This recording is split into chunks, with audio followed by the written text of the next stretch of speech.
오늘은 고린도전서 1장 10절로 17절 말씀을 통해서 온전히 하나 된 교회라는 제목으로 은혜를 나누겠습니다.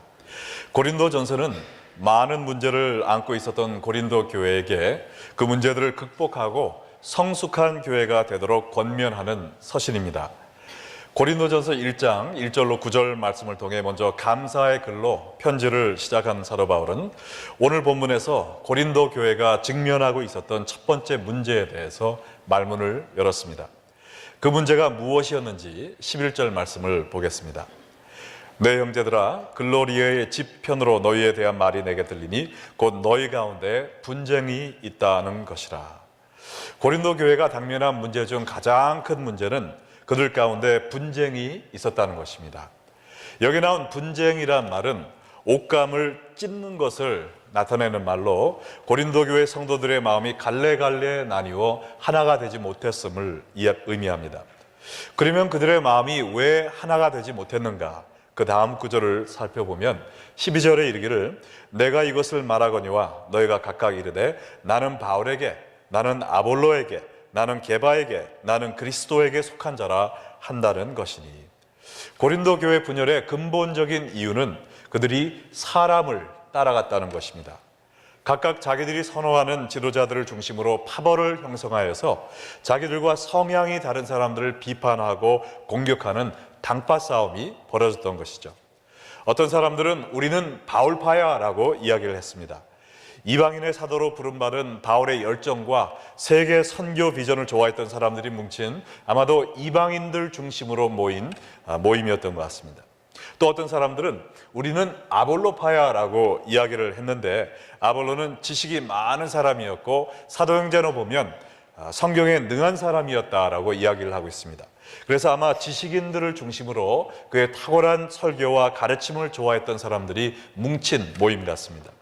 이들은 아마 바울파를 향해서 열정만 갖고 경고망동하지 마세요, 말씀을 더 잘 배우는 것이 중요합니다 라고 주장했을지 모르겠습니다. 또 어떤 사람들은 우리는 게바파야 라고 선언을 했는데요, 이 게바는 베드로의 히브리어식 이름입니다. 그래서 구태여 이 이름을 쓴 것을 보면 아마 이 사람들은 유대인들 중심으로 뭉친 모임인데, 유대인들은 율법과 할례를 중요시 하던 사람들이었습니다. 그래서 아마 바울파와 아볼로파를 향해서 이 근본 없는 사람들아, 율법과 전통을 무시하는 너희들과는 우리는 상종할 수 없어 라고 아마 주장했을지 모르겠습니다. 그런데 더 문제가 됐던 것은 거기에 그리스도파가 또 있었다는 것입니다. 이 사람들은 너희들은 왜 그렇게 사람을 쫓아다니면서 싸우니? 우리는 너희들하고 같이 있을 수 없어. 우리는 그리스도만 따르는 사람들이야 하고 이야기를 했을 텐데, 얼핏 들으면 그럴듯하지만 자기들만 옳다고 주장하는 영적인 교만이 있을 것이고, 또 그들이 그리스도를 따른다고 자기들만 끼리 모였기 때문에 결과적으로는 또 하나의 파벌을 만들고 만 것입니다. 우리가 생각할 때 고린도 교회 사람들이 왜 하나 되지 못하고 이렇게 지도자들을 중심으로 파벌을 만들어 분열을 조장했을까라고 생각하지만, 그 근본적인 이유는요, 이 세상의 풍습을 교회에 그대로 갖고 들어와서 그런 것입니다. 이 고린도가 속해 있던 그리스라는 나라는 많은 철학자들을 탄생시킨 나라입니다. 그런데 그 당시 그리스에는 존경하던 철학자들을 중심으로 50개의 철학 학파들로 나누어져 있다고 하는데요, 그래서 자신들이 따르던 그 스승의 이름을 따라서 우리는 소크라테스파야, 나는 플라톤파야, 나는 아리스토텔레스파야 하면서 자기들의 철학이 최고인 것으로 주장하며 서로 열띤 논쟁과 또 기득권 쟁탈전을 벌이고 있었다고 합니다. 그런데 안타까운 것은 고린도 교인들이 이 세상의 풍습을 그대로 교회까지 갖고 들어와서 교회 안에서까지 사람들을 중심으로 파벌을 만들어서 싸움판을 벌였다는 것입니다. 교회는 하나님의 백성들이 모인 하나님의 나라입니다. 그래서 이 세상의 풍습대로 움직여서는 안 되고 오로지 하나님의 뜻과 그 말씀대로만 움직여야 될 줄로 믿습니다. 교회에서 이 세상에서 하는 식으로 우리가 한다면 분열을 조장하는 행위가 되는 것이고, 오직 모든 것을 하나님의 뜻대로 결정하고 실행하는 교회가 되어야 되겠습니다. 자, 그런데 이 고린도 교회 사람들이 여러 그룹에 속해 있었다라는 것을 볼 때 우리가 느끼는 점이 하나 있는데요. 그것은 예나 지금이나 사람들은 소속감을 갖기 원하는 존재다라는 것입니다. 어느 그룹이든지 우리가 그 그룹에서 소속감을 느낄 때 안정감을 갖고 거기에 정착할 수 있는 것입니다. 하나님도 성부, 성자, 성령 하나님의 삼위일체 공동체 안에 존재하고 계시고 우리도 공동체의 한 지체로 존재하도록 창조하셨기 때문에 교회에서도 교인들이 소속감을 느끼게 하는 것이 매우 중요합니다. 그래서 우리 교회도 17개의 구역과 또 11개의 선교회를 조직해서 교인들이 소속감을 느끼며 교회 생활을 할 수 있도록 노력하고 있는데요. 지난 일주일 동안 제 아내와 제가 3개의 구역을 방문하면서 함께 예배를 드렸습니다. 그러면서 음식을 나누고 또 말씀을 나누고 삶을 나누고 서로를 위해서 기도하는 모습을 보면서 서로 공동체의 일원으로 끈끈한 정을 나누며 행복한 신앙생활을 하시는 모습들을 보면서 저도 참 기뻤습니다.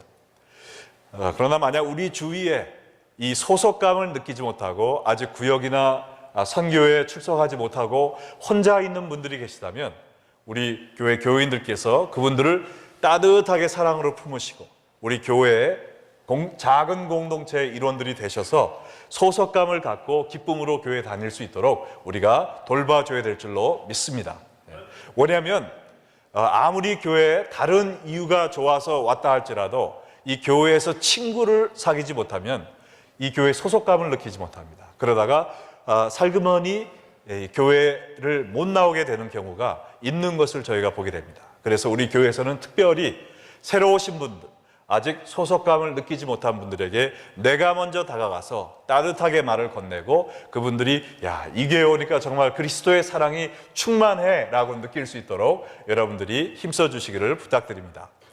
그리고 새로 오신 분들은 또 남이 나에게 와서 따뜻하게 대해 주기를 기다리고만 있지 말고 여러분들도 구역에 속하시고 또 선교에 나가시고 또 사역팀에서 봉사하시면서 우리 교회 공동체의 일원이 돼서 소속감을 느끼고 기쁜 생활하시는 여러분 되기를 부탁드립니다. 자, 그런데 이 교회 안에서 어떤 그룹에 속해서 소속감을 갖는 것은 좋은 일이고 권장해야 될 일이지만 그 소속감이 지나쳐서 경쟁심이 되고 또 당파 싸움으로 와전되는 것은 철저히 막아야 됩니다. 우리 교회 또 우리 구역, 우리 선교에 대해서 애착심과 자부심을 갖는 건 좋지만 우리가 최고예요. 다른 구역들은 우리한테 비교도 할 수 없습니다. 우리가 제일 음식도 맛있게 하고 말씀도 제일 잘 나누고 우리 구역이 최고입니다. 이러한 우월주의는 건강한 것일까요? 아니면은 건강하지 않은 것일까요? 건강하지 않다는 것입니다. 우리가 교회를 사랑하고 내가 속한 구역과 선교회를 사랑하는 것은 좋지만 우리가 다른 작은 공동체보다 최고입니다. 여기까지 나가는 것은 안 된다는 것이죠. 우리가 금년에 20개의 사역팀으로 나눠서 많은 분들이 사역팀에서 충성 봉사하고 계시지만은 내가 있는 사역팀만 열심히 하고 다른 사역팀은 뭐 하든지 말든지 강 건너 불구경식으로 해도 안 된다는 것입니다. 우리 교회가 하나님이 기뻐하시는 교회가 되기 위해서는 우리가 서로 축복하는 관계가 이루어져야 된다는 것이죠. 비록 내가 속한 구역이 아니라 내가 속한 사역팀이 아니라 할지라도 그분들을 축복하고 격려하고 그분들이 잘 되기를 위하는 그런 마음이 있을 때 우리 교회가 건강하게 성장할 줄로 믿습니다. 자, 여러분 인간의 몸 안에 세포가 몇 개가 존재하는지 아세요? 아직 안 쉬어보셨어요? 네. 인간의 몸은 평균적으로 60조 개의 세포가 있다고 합니다. 체격이 작은 분들은 30조 개가 있고요. 체격이 큰 분들은 100조 개까지 이 세포가 있는데 놀라운 일은 이 수많은 세포들이 각자 따로 노는 것이 아니라 서로 연결되어 함께 일하고 있다는 것입니다. 이 60조 개의 세포들이 자율성을 유지하고 있지만 서로 연결되어서 각자의 역할을 잘 할 수 있도록 서로 돕고 보호하는 밀접한 이 관계 속에서 몸이 건강하게 성장해 나간다는 것입니다. 이 모든 세포들이 연합하여 함께 일할 때는 하나의 건강한 몸이 세워지지만 그러나 이 세포들이 파손되거나 병이 들면 다른 세포를 공격한다 그래요. 또 우리 몸의 장기나 기관들을 공격하게 되는데 이 악성세포들이 다시 말해서 뭡니까? 우리 몸을 병들게 하는 암세포가 된다는 것이죠. 이와 같이 우리 모두가 주 안에서 하나로 연결되어 서로를 축복하고 격려하며 도와줄 때 우리 교회도 건강한 그리스도의 몸이 되지만, 우리가 서로 비판하고 공격할 때는 우리 교회가 병들게 된다는 것입니다. 우리 교회가 주님의 은혜로 화평하고 건강하게 발전하고 있는 것에 대해서 하나님께 감사드립니다. 지난주에 구역예배에 참석하면서 이 구역공과의 질문 중에 하나가 미쁘신 하나님께서 우리 교회를 어떻게 인도해 주시기를 원하십니까? 라는 질문이 있었습니다. 근데 제가 이야기를 들어보니까 많은 분들이 말씀하시기를 지금처럼 화평한 아름다운 관계를 계속 유지했으면 좋겠습니다. 그런 말씀을 많이들 하셨어요. 특별히 교회 나온 지 얼마 안 되는 분들이 우리 교회가 화평한 교회로 계속 유지되기를 소망하고 있는 것을 보았습니다. 여러분도 우리 교회가 항상 주 안에서 한 마음 한 뜻이 되어 화평을 누리는 그리스도의 공동체가 되기를 원하십니까? 그렇다면 우리 각 성도님들이 우리 교회의 작은 공동체 안에 소속되어야 되고요, 우리가 개인으로 또 각 공동체들이 서로를 축복하고 격려하는 주 안에서 하나가 된 교회가 되어야 될 줄로 믿습니다. 자, 그래서 오늘 본문을 통해서 우리가 어떻게 주 안에서 온전히 하나 된 교회를 이룰 수 있을까에 대한 세 가지 진리를 발견해 보겠습니다. 첫 번째는 우리가 그리스도 안에서 온전히 합해야 된다는 것입니다. 고린도전서 1장 10절에 보면 형제들아, 내가 우리 주 예수 그리스도의 이름으로 너희를 권하노니 너희 모두가 같은 말을 하고 너희 가운데 분쟁이 없이 같은 마음과 같은 뜻으로 온전히 합하라. 여기 보면 사도 바울이 형제들아 라는 말로 오늘 이 본문을 시작을 하고 있습니다. 이 형제들아 라는 말은 우리 주 안에서 한 가족, 한 형제, 한 자매가 된 사람들 부르는 사랑의 호칭입니다. 우리가 온전히 하나 된 교회를 이루기 위해서는 먼저 우리가 예수 그리스도의 피로 말미암아 하나님 한 분 동일한 아버님을 모신 주 안의 한 가족이 되었음을 깨닫고 인지하는 것이 중요합니다. 피는 물보다 진하다라는 말을 들어보셨죠? 그러나 우리는 그냥 피로 연결된 관계가 아니라 예수 그리스도의 보혈로 연결된 주 안의 한 가족임을 믿으십니까? 네. 우리는 영원히 나눌 수 없는 한 가족이 되었다라는 믿음을 가질 때 우리가 사랑으로 서로를 품을 수가 있습니다. 여러분들 생판 모르는 사람이 나의 마음을 긁는 말이나 행동을 하면 우리가 용서하고 싶지가 않죠. 그 사람을 멀리하고 싶은 마음이 있고 미워하고 싶은 마음도 생길 수가 있습니다. 그러나 내가 사랑하는 아들이 혹은 아내가 나에게 실수를 한다고 해도 우리가 거기서 관계를 끊을 수가 있습니까? 가족 안에서는 거의 모든 것이 용서가 되는 거예요. 용납이 되는 거예요.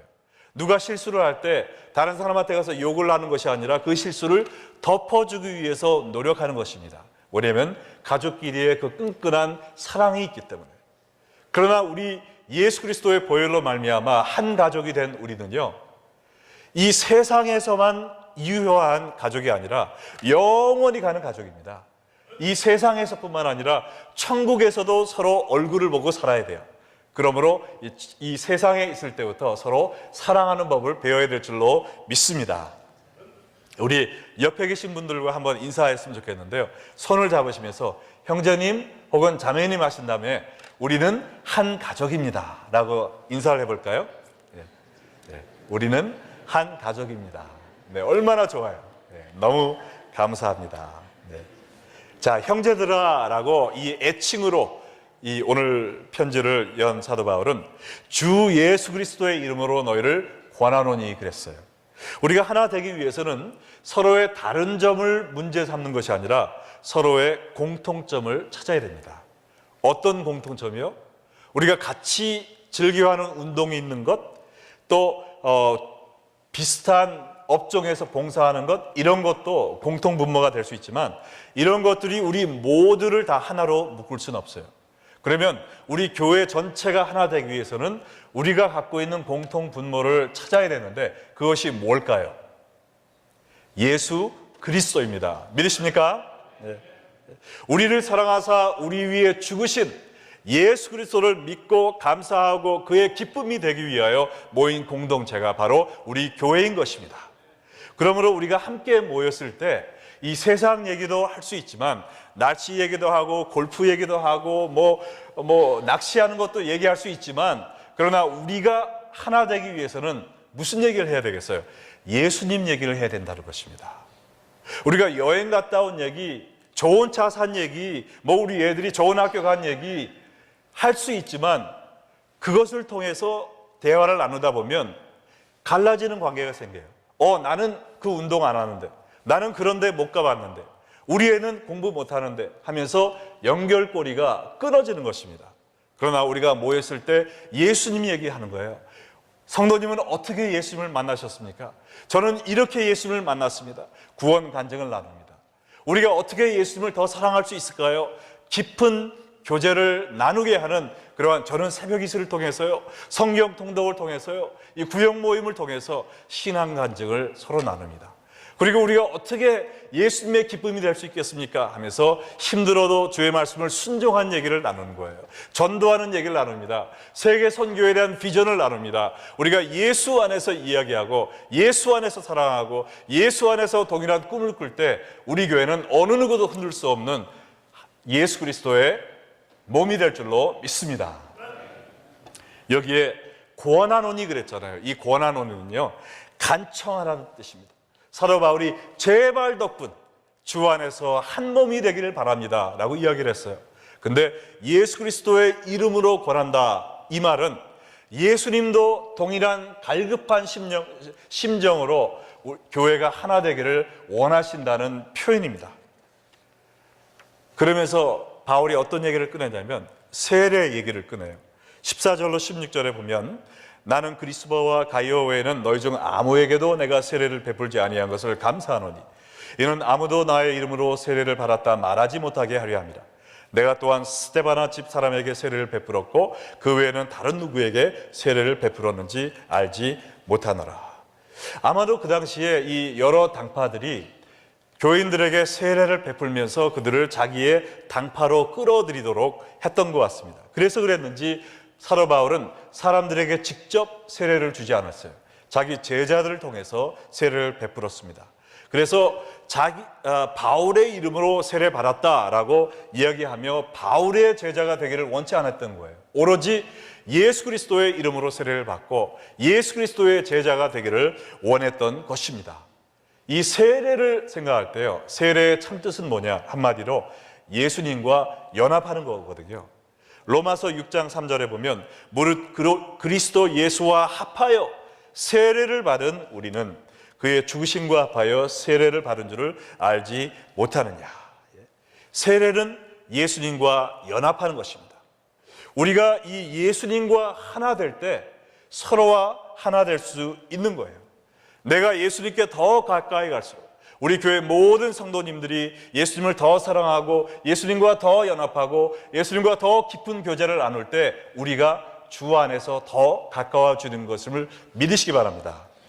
그래서 우리가 항상 화평하고 연합한 교회가 되기를 원하시면 아멘 하시기 바랍니다. 그렇다면 여러분이 가장 먼저 예수님께 더 가까이 가시기를 바랍니다. 예수님과 연합한 삶을 사시기 바랍니다.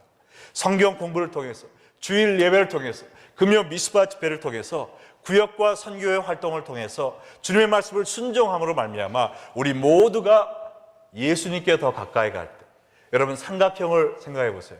삼각형 끝에 예수님이 계시다면 우리 모두가 이 예수님을 향해 올라갑니다. 주여, 제가 기도를 통해서 말씀을 통해서 예수님께 가까이 가려고 노력합니다. 그러다 보면 우리가 또 누구와 더 가까워집니까? 서로와 더 가까워지는 것이죠. 우리의 공통 분모는 오직 예수님이십니다. 그러므로 우리가 예수 안에서 하나 되는 레이크연합 교회가 되기를 주 예수의 이름으로 축원합니다. 자, 두 번째는요, 십자가를 바라보며 온전히 합하라는 것입니다. 13절에 보니까 그리스도께서 어찌 나뉘었느냐, 바울이 너희를 위하여 십자가에 못 박혔으며 바울의 이름으로 너희가 세례를 받았느냐. 바울이 이야기하기를 내가 당신들을 위해서 죽었습니까? 내가 당신들을 위해서 십자가 졌어요? 당신들이 내 이름으로 세례를 받았습니까? 그렇지 않은데 왜 저를 숭배하려고 하는 겁니까? 왜 저를 따라오십니까? 여러분들을 위해서 돌아가신 분은 예수님이시기 때문에 오직 예수님만 따라가시기를 바랍니다. 그 이야기를 지금 하고 있는 것입니다. 우리 모두가 예수님만 바라보고 십자가만 바라보고 예수님을 향해 나아갈 때 우리가 하나 될 수 있다는 것이죠. 지금 제자훈련 여름학기가 한창 진행 중입니다. 우리가 주일 성경 세미나까지 해서 지금 7개 클래스에 거의 100명의 우리 성도들이 매주 제자훈련과 성경 공부를 참여하고 있습니다. 할렐루야. 이제는 저 혼자 인도하는 것이 아니라 제자훈련을 끝낸 평신도들이 함께 인도를 하게 돼서 정말 우리가 제자 만드는 교회로 끝나는 것이 아니라 제자를 만드는 교회가 되어감을 인하여 하나님께 감사드립니다. 자, 그런데 우리가 한 가지 기억해야 될 것이 있습니다.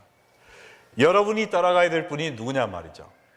여러분의 성경 공부와 제자 훈련을 인도하는 사람들을 따라가면 됩니까? 그것이 아니고 우리가 따라가야 될 분은 오직 한 분, 예수 그리스도시라는 것입니다. 믿으십니까? 네. 사람을 우리가 우상시하면 안 된다는 거예요. 네. 그럼 제자 훈련과 성경 공부를 인도하는 분은 뭐냐? 제 생각에는 우리는 중매장이다, 이렇게 얘기를 하고 싶어요. 중매장이. 여러분을 정말 아름답고 위대하신 사랑이 충만하신 예수님께 데리고 가는 겁니다. 성경 말씀을 통해서 예수님이 얼마나 사랑이 많으신지 한번 보세요. 이 예수님과 교제를 나누시기 바랍니다. 하고 우리들은 싹 빠지는 거예요. 여기에 중매로 결혼하신 분이 많이 계실 줄 아는데, 중매 결혼하고 그 중매 신분하고 같이 사는 분 없잖아요. 결혼하면 그 여자하고 남자하고 남편 아내가 되어서 알콩달콩 살면 되는 겁니다. 중매장애는 그냥 밥 한번 대접하면 끝나는 거예요. 잊어버리는 겁니다. 그것이 성경을 가르치는 사람들의 역할이에요. 우리는 사라져야 됩니다.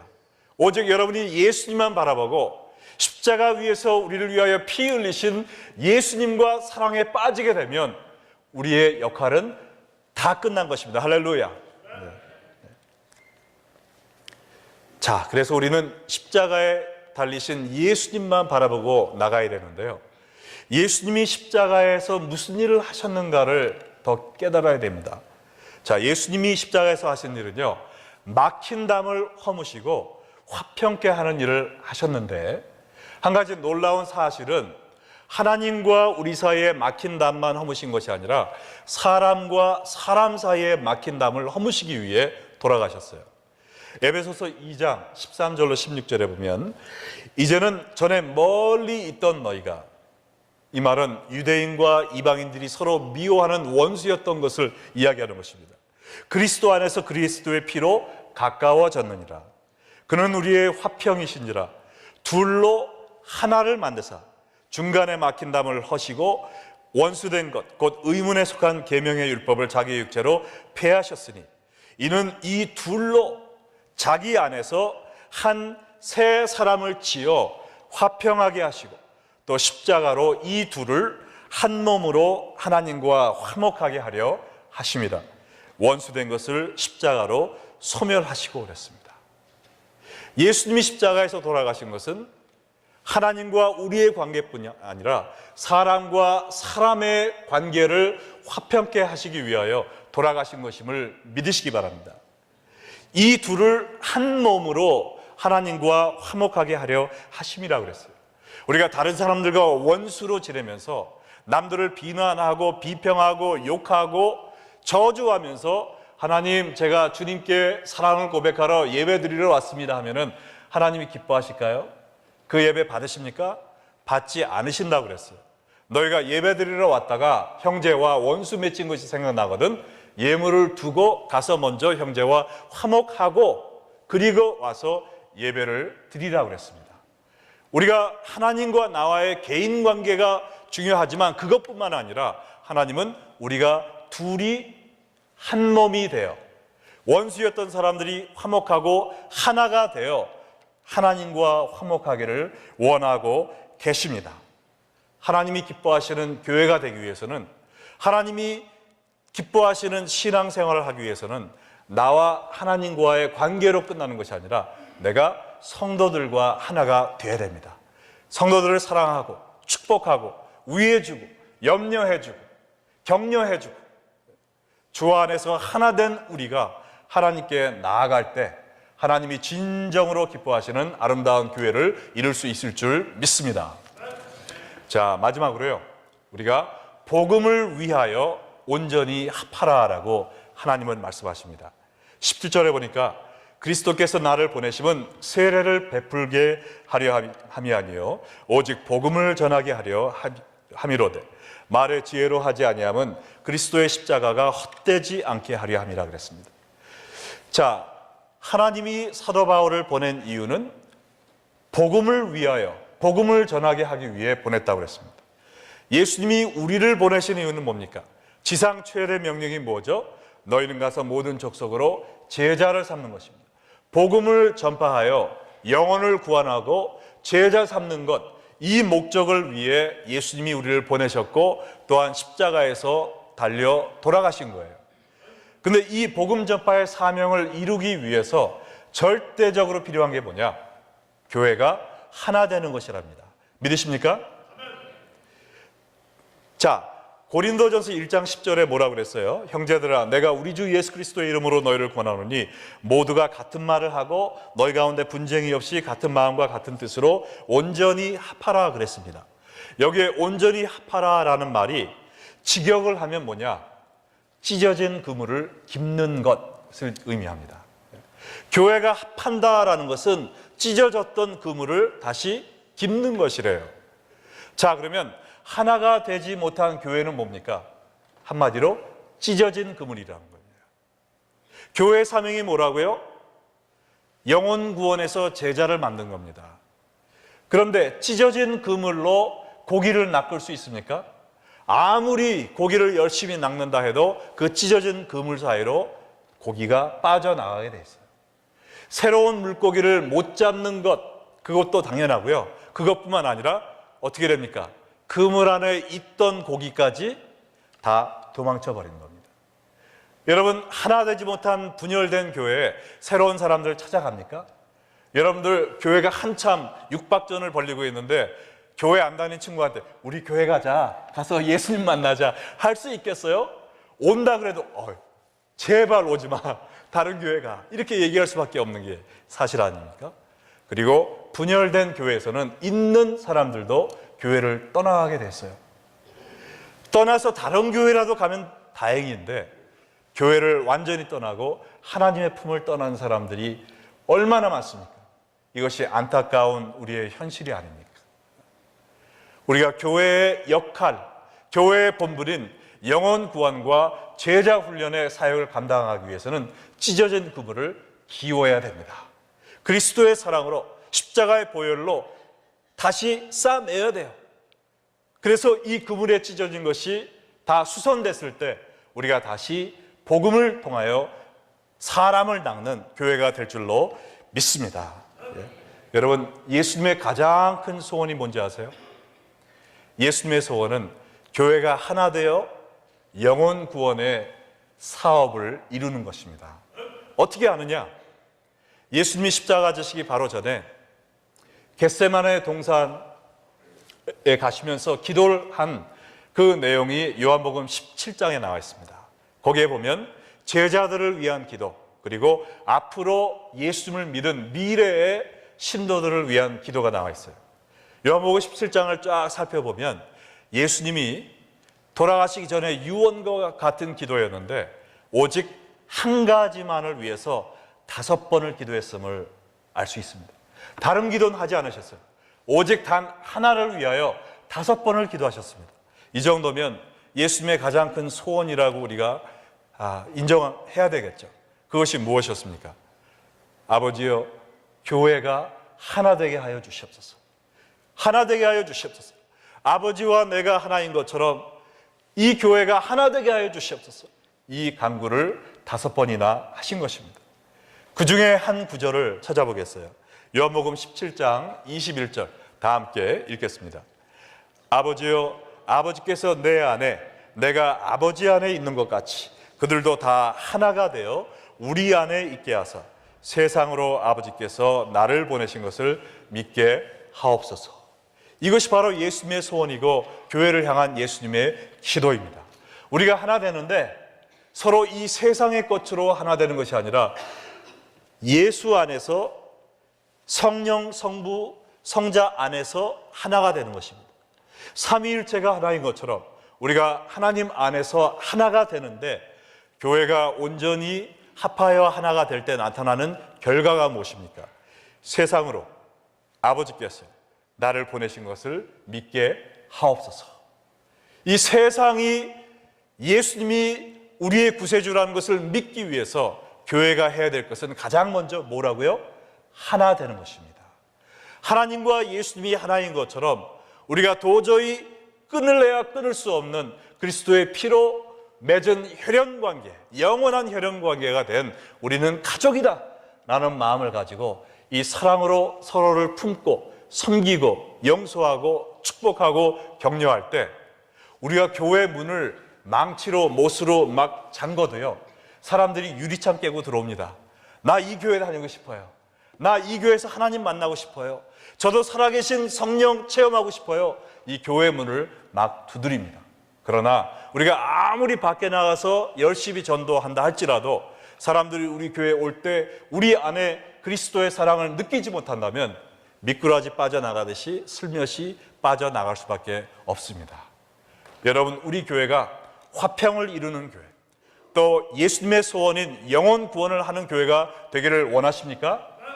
그렇다면 우리가 제일 먼저 해야 될 것은요, 우리가 예수님을 사랑하고 예수님을 닮아가 되고 그 사랑으로 우리가 먼저 사랑하는 것입니다. 한 명도 나고자가 없도록, 혼자서 밥 먹는 사람 없도록 내 주위를 돌아보면서 주여, 제가 오늘 누구에게 그리스도의 사랑을 전하기를 원하십니까?